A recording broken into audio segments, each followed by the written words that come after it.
I was so afraid of myself that I had to figure out, I became a master of my mind.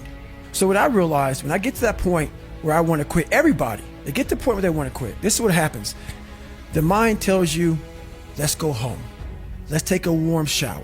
Let's get some food. This is not right. This is that. If you cannot answer the questions at that moment, because your mind's gonna start giving you all these questions. And if you can't answer them, you're going to quit. What I realized when I was going through Buds, Ranger School, all this 100-mile race, 200-mile races, pull-up records, my mind would come creeping in. Like when I was doing 4,030 pull-ups at 2,000 pull-ups and my hands were ripped open, my mind said, look, brother, we've done all these other things. You've proven yourself. You're good. If I didn't have the answer to respond to my mind and say why I'm here, why I'm doing this, you will always lose that fight. You have to have the response to what your mind is going to tell you. And another thing about that is self-talk. A lot of people have like these big four on mental toughness. All that's just crap about self-talk, visualization. It's true, but the thing about self-talk and all these things, they ask me, what do you think about when you're on mile 100 of a 205-mile run? What are you thinking about when you realize you've run for 24 hours and you have 24 more hours to run and you have another 105 miles? What goes through your mind? What do you say to yourself? I want to know. A lot of people think self-talk works. It does, but it doesn't work without the suffering before your mind starts saying we need self-talk. So what I tell myself is I go back to the months and years of preparation to get to that day. And I'm telling myself, the 3:30 in the morning, and I'm looking at my shoes and I want to go out there and run 30 miles.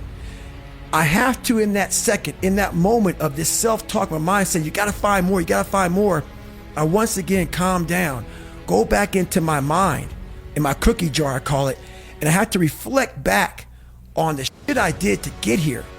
And that becomes my self-talk. Self-talk does not work unless it is real. Most of us lie to ourselves in this self-talk. It doesn't work. It has to be real. It has to be something that you've done to make it really work. So every day I have my shoes laid out because I hate running. People don't believe it. I hate it. Because every day I wake up and there's my shoes, my shirt, my shorts, depending on the weather. There's some days I fucking wake up and I just look at the motherfuckers for hours. And then I start walking around the fucking house. And I say, I don't even fucking run today. I'm not doing shit today. Nothing. I don't have to. I fucking did all that shit. I don't need all this shit. I went through all these hell weeks and got my ass kicked all the time and fucking made it. What am I doing that shit for? And that's when I think. I got 2.3 million followers on Instagram. This ain't about you. This ain't about your for Ranger schools and getting beat as a kid. You have an obligation, not to yourself, but to everybody out there that is touched by what you do as a human being. While nobody knows what I'm doing, no one is videoing me and I am a virtual trainer mentally, because there's a lot of people out there saying, man, David Goggins. And if I wake up one morning and don't do that, I go back to that David Goggins who lied about being who he wanted to be. So my thing that keeps me going every day is my mission in life.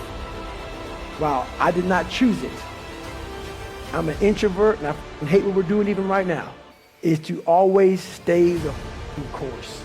You man the fuck up every fucking day of your life because you know exactly what it is to not man up. I've done that too many times in my life. So that's what keeps me going. There may be some days I get up with poopy pants and I'm like, you know what, man?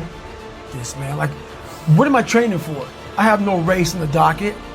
Why am I having this such a structured life? Why? And I'm like, you know what? I'm good. Done. I retire every day. I'm done with it. And I sit around and I say, okay. And then this is my thought process. So you want to be normal. So you just want to be like everybody else that roams the world, not knowing the power that's in them. Being fine with being mediocre. You want to go back to who you were, huh, David? It's those bad days. I see a whole bunch of people walking around out here who have no idea how talented they truly are. And I'm talking about talent, like some God-given ability. Talent that sometimes you have to hone, you have to work on, and you have to harness yourself.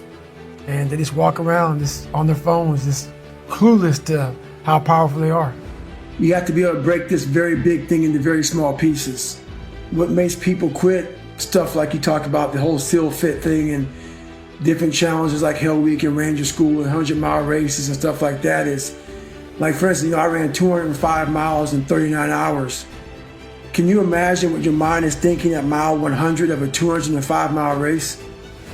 It's not thinking you're halfway done. It's thinking you have another 100 miles to go. You know, it's not thinking, oh man, we're halfway down. It's thinking, oh man, I got a long way to go.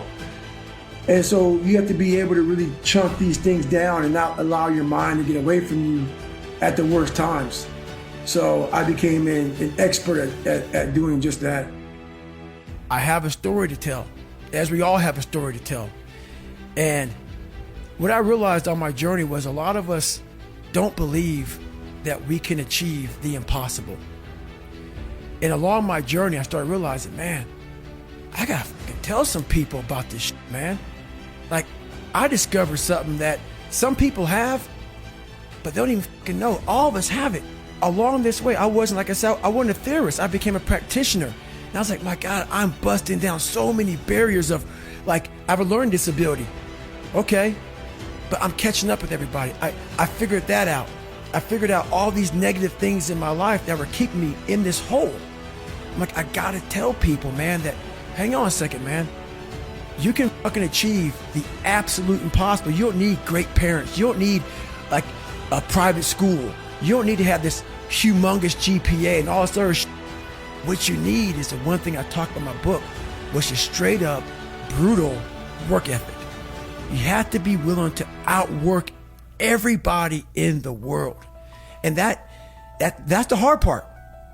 That's the hard part. This isn't like some 5-step process where if you do these 5 fucking steps, you're gonna end up with this magical world. Nah, I'm basically teaching you how to callous over your victim's mentality. I'm teaching you how to, like I did 67,000 pull-ups in training for the pull-up record.